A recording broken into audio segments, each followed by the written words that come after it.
100. June, listen, let me take this moment to, I know I look a hot mess. Let me take this moment to try to quickly break it down to you why I'm so cocky that I know the police can't kill me, that I know y'all can't kill me. Well, you know, it took me a while to get it to. It took me a while to get it, you know, since I've been shot before, twice. Well, the first shot wasn't really a shot, it was a graze, but the bullet still vanished. Instead of going directly into my leg, it vanished. It still made a graze move, but you know, it still vanished. The second time, when I was introduced to, my first prophecy, was by accident. I don't know. Yeah, well, by accident by myself, well, to the preacher, but it wasn't really by accident because you know God was putting on me to go get prayer. So I went and got prayer one day at this revival church, and the preacher, you know, sat there. He said his prayer. He said his sermon and did his sermon, and then all of a sudden he said, "Anybody need prayer?" Man, they do that one more time, I'm gonna kick them on side their head. They ain't never did that, y'all. They ain't never locked their cars or blow their horn like that. Never. I see.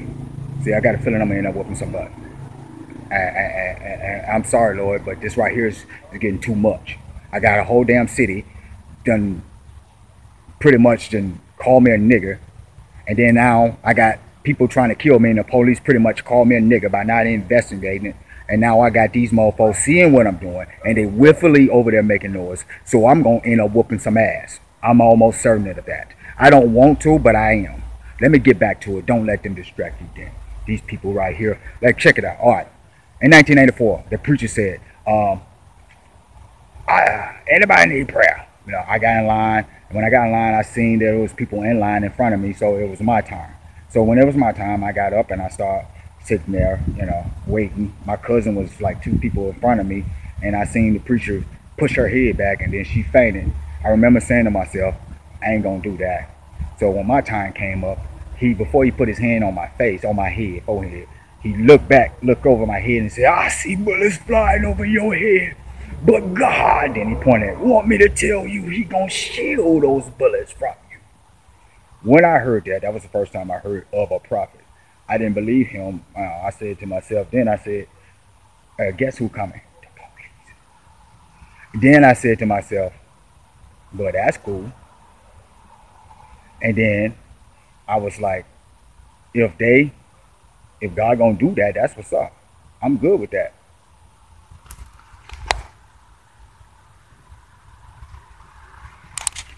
I shouldn't even show y'all my damn street address.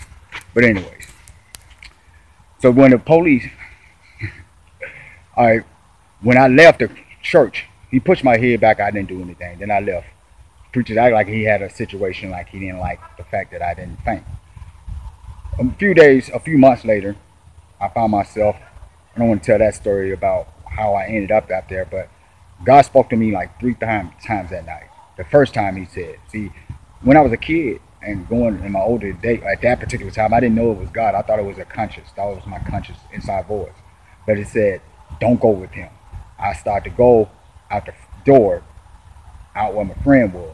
I had picked up my gun, and God said, don't go with him. Now, I misread that to not go with him. I still went, but I didn't go with him. Disobeyed once. Then I went looking for the guy that my friend wanted me to help find.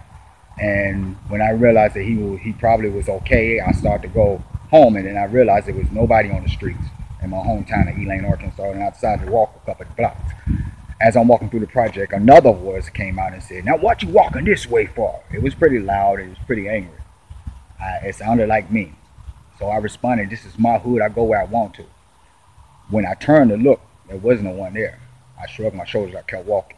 Then I walked up on the street light, the only street light on the whole block, and I heard somebody yelling at me. And I stopped. Then I realized that voice was trying to tell me not to go this way. And I heard a boom. I seen the guy stick his head out into the light and show me he had a nickel-plated 45. And I heard boom. That's when I heard the boom, and then I heard pow, pow, pow, followed it. And I said to myself, somebody shoot. And then a voice came back and he said in my left ear, turn now. It was my third disobedience that night. When he said turn now, I said, yeah, you're right, because I can't see them. And then I started turning. But that's not what he said. He said turn now. So when I turned, I heard the boom, and I felt the boom. I hit the ground. First thing I did was I felt on my legs, because I feel my legs. I felt my legs, and I pulled out my burner, and I shot in the darkness to where I seen that guy stick his head into the light. Because when I seen him, I said, there he go. Because I needed a target. So after I was empty, I threw the gun away, and I got up and I walked away. Now, I didn't know what my back looked like. I knew I felt really messed up back there. For some reason, people was thinking that I was finna die when they seen it. I had people giving me the look, and I didn't want to see that look no more. So I decided to move on. Look, this nigga right here, he be across the street.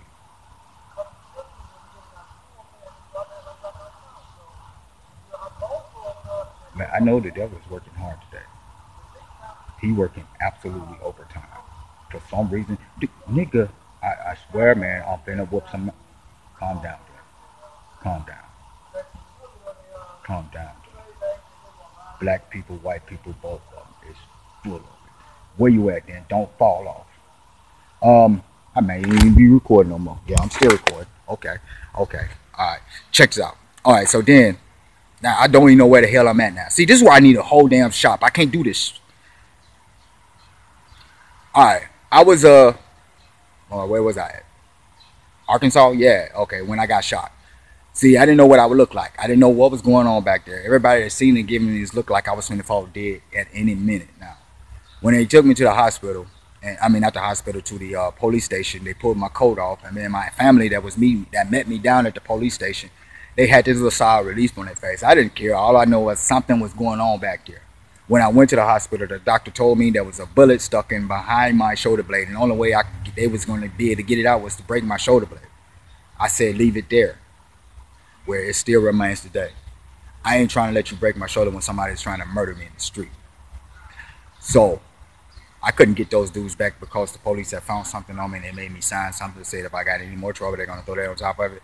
But, okay, whatever. So I came back to Michigan. And now and here it is, 2017. Well, it is 2018. In 2017, somebody tried to take me out in 2 states. And guess what? The same thing that happened in 1984, nobody went to jail for it. Even in 1984, the dude that went to jail for it did not do the crime. So in my eyes, nobody went to jail for it. So here it is. Here I'm walking. This is this company I used to work for named Kirby Distributors. At the time it was called CISO Incorporation, Noble Industries. Now here I am working as a vacuum cleaning distributor, not salesman, distributor. Yet you forgot to tell me that I need to get a permit in each one of these cities that we work at. As an independent contractor, I'm responsible for those tickets. You forgot to mention that in our orientation. You did that on purpose, which I knew then was a hustle. So I contacted their headquarters, and they tried to brush it under the rug. See, they were involved in this. So that was a year before. And then they tried to troll me on Facebook, and I twisted it on them to where it backfired on them. Then Facebook showed a memory, and I shared it. Remember, y'all, don't buy from these people. They're crooks. So now they decided to up it. They hired a local hood and keep walking. I swear, Lord, please give me the strength. Give me strength, give me the strength, because I swear I'm about to pop on some people. And I decided not to. I'm not going to pop cops. I know you're scared. That's why you're riding by my damn house. But anyways, and you see, and they also seen what I was doing. They scared.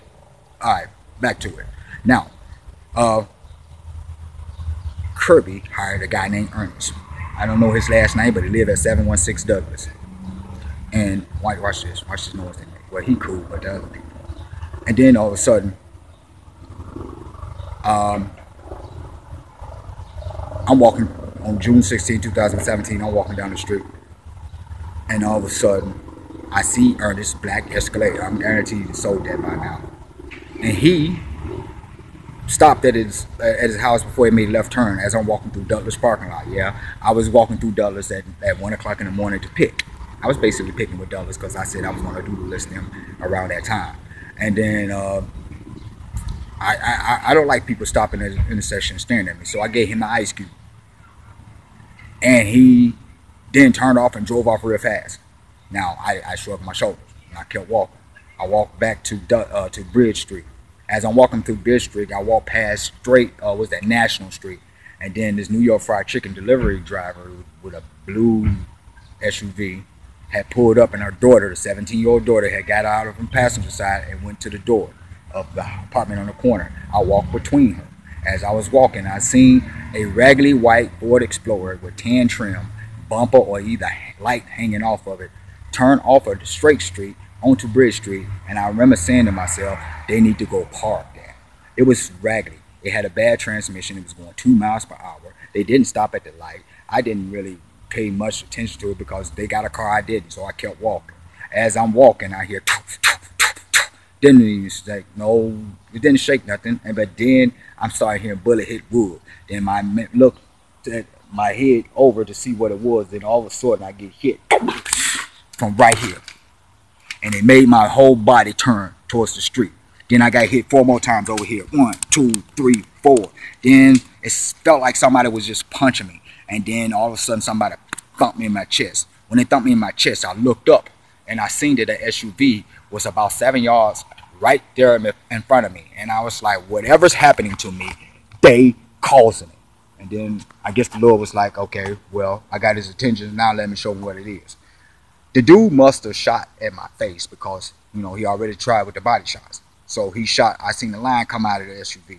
And it was coming really slow. I was like, what is that? Then another one came. I was like, what's that? And then another one followed. Now, it was going so slow. I knew man-made couldn't make this. So I kind of stepped to the side to look behind it. And it looked like motion line of bullets. But the things that was in front of it didn't look like bullets. So it was throwing me off. So I'm sitting there waiting it because it's coming straight from my face. I'm waiting for it. I say it got to about right there. A little bit farther back. And it stopped. The first one stopped, and the second one stopped, and the third one stopped a little bit ahead up above it. And then when the third one stopped, they all shook together. And I stepped forward because I wanted to see what it was. I mean, it stopped and it vanished.